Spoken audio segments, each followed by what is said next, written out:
Dali lang, mabubugan dito. Hindi naman nag-black oil yan. Hindi siya nag-black oil.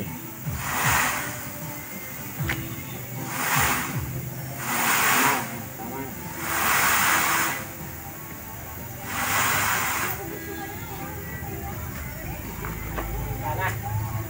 Eh, buti mo na.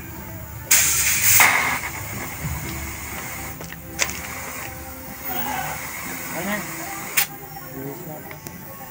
Ayan lines naman. Okay na. Okay na yan. Kabila. Kabila. Linis naman yan. Ayan. Ay siya mag-set.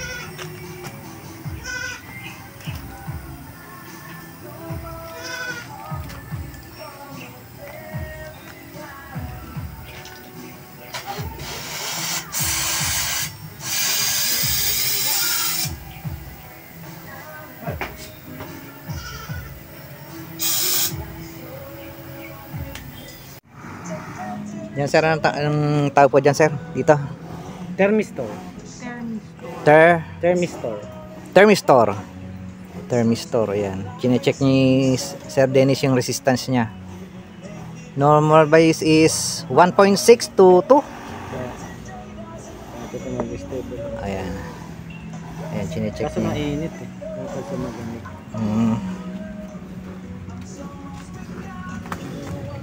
Na-influence ng heat. Makakaramdam ka agad doon ng heat.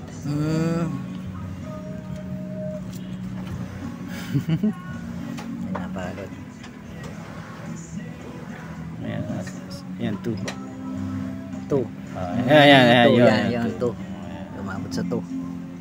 2. Ayan. Ayan. So, good spot. Ayan, kinakabit na ni Sir Dennis yung resistor. Thermistor. Ayan. Tapos nilagyan niya ng improvise na na clamp. Dahil kailangan niya nasa gitna. Ayan. Otherwise hindi magiging accurate yung Hindi mag-accurate yung reading. Hindi magiging accurate yung reading. Bay, saan nakakonect sa amplifier, AC amplifier. Sa AC amplifier. Ayun, doon daw sa AC. Yan, sa AC amplifier. Ayun. Ganyan pala siya. Ayan. Ang ganito. Ito complete set ng AC Amplifier. module. AC module. Yan, complete set. Yan. Tawag nila AC amplifier. Yung iba ang tawag is AC amplifier. Pero ang term talaga nito ay AC control module. AC ito control yung module. thermistor. Ito yung controller. Parang mini mini ECU. Kung sa mini ECU. Kumbaga sa ko-compare mo sa makina. Ayun. Ito yung controller. Wala siya.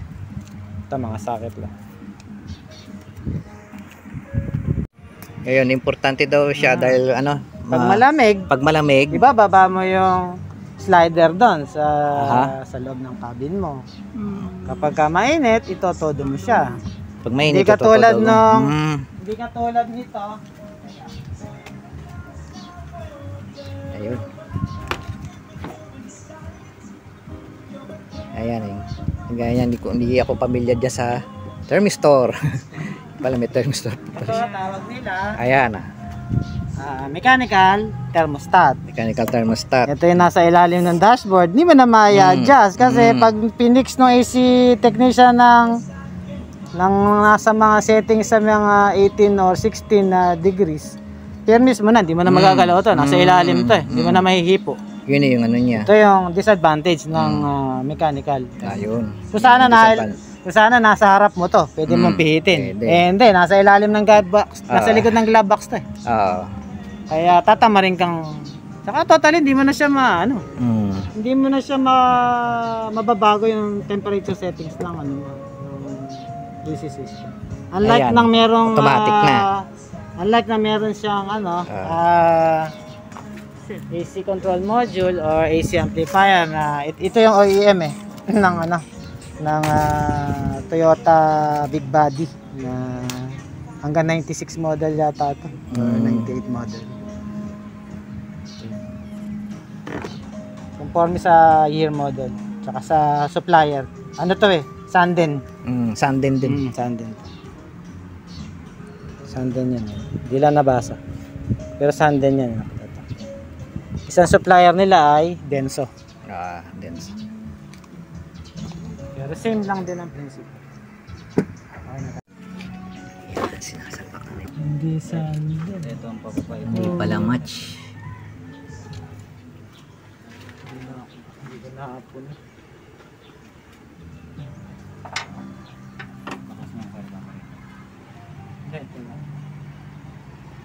Baka meron kang dito sir, yung high side, ay low side. Pero yung high side sir, pasok no? Ayun, hindi pala ano siya. Hindi pala siya fit.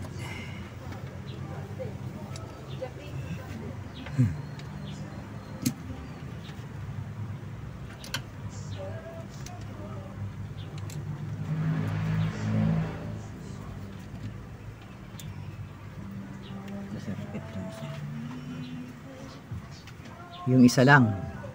High side sir. Hindi, palagay ko pareho. Pasok sir yung high side. Oo, hindi, ano. Pasok ba to? Sir, pasok na. Hindi, Jay. Iba yan. Iba. Hindi dito to. Hindi rin. Sir. Hindi. Ay, oo nga, ano.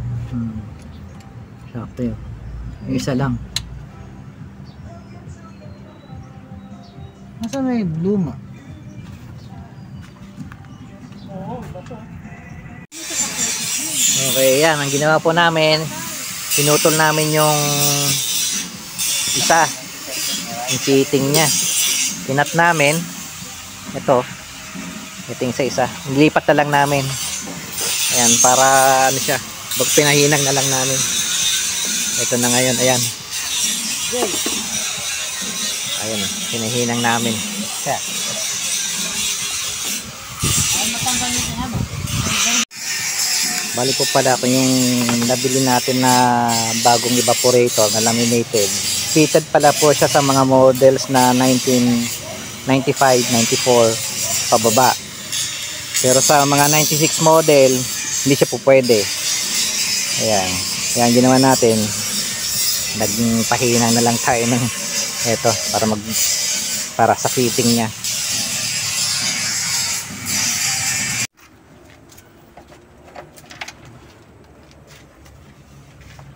Ayan. Nagli-leak tayo ngayon. Leak test. Titignan kung mayroong mga singaw. Ayan mga kapatid. Walang teflon yan. Talagang o-ring ang nilagay ho dyan. O-ring. Ayan. Dahil pag nilagay nyo ng teflon, baka yun pumasok pa sa loob. System. At sumiksik sa ano, expansion valve. Expansion. Nasisira agad yung expansion valve niya. Sa receiver. Kung dadaan lang sa receiver, okay lang. Mm. Pero sa expansion valve, yan. Ayan, ayan.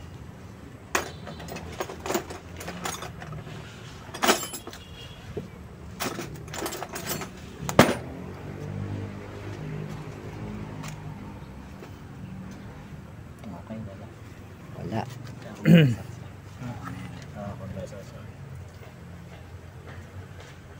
Pero kahit yung mga bago na ganyan, may leak sa, May leak.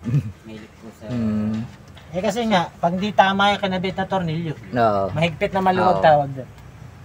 Mahigpit yung torque mo, pero maluwag yung fitting. Mali na nga yung tornilyo, ipipilit pa. Ayun. Nangyari. Todas, yung bagong ano. Katulad na Ano, buti last napuna thread. ko kanina. Oo. Diba? Kita ko kagad kanina. Ano, yung kanina, fine yung ano dapat.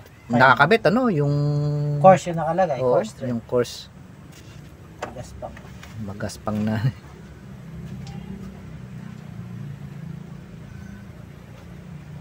Pero makikita naman dito kung bababa. Bumababa? eh nasa 252 kanina kasi may ano. Hindi, ngayon ka mag-read. Yan tayo mag-read. Pag may leak yan, bagsak agad yan.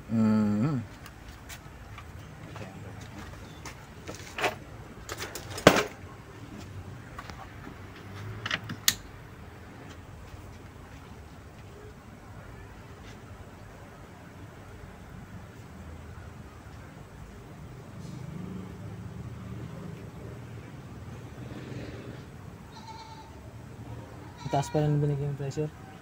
250 ko naman. Kaya na. Sa bagay, para makita Kasi mo kung sa sasabog. high side. Oo, sa isa. 250 ang ano ng high side sir. Handa.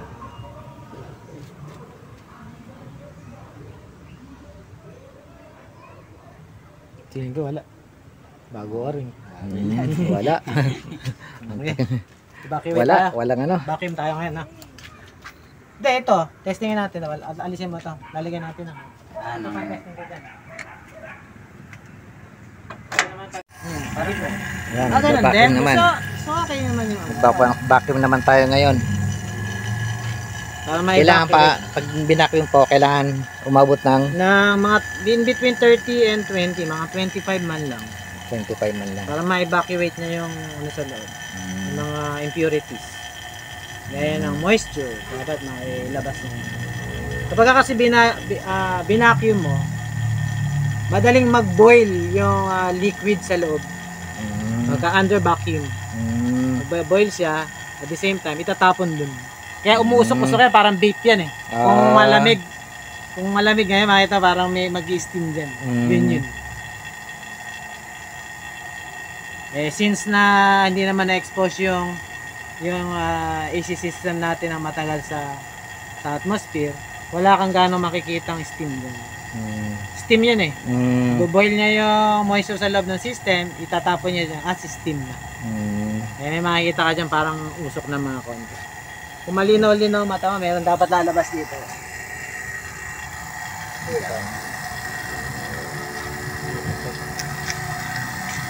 Kaso ano eh? Humid. Kung medyo mainit-init na Green naman siya. Mga gano'ng katagal mag-vacuum? ako kasi 30. Yun talaga sir. Mga 30 minutes. So, balikan na lang natin to after 30 minutes.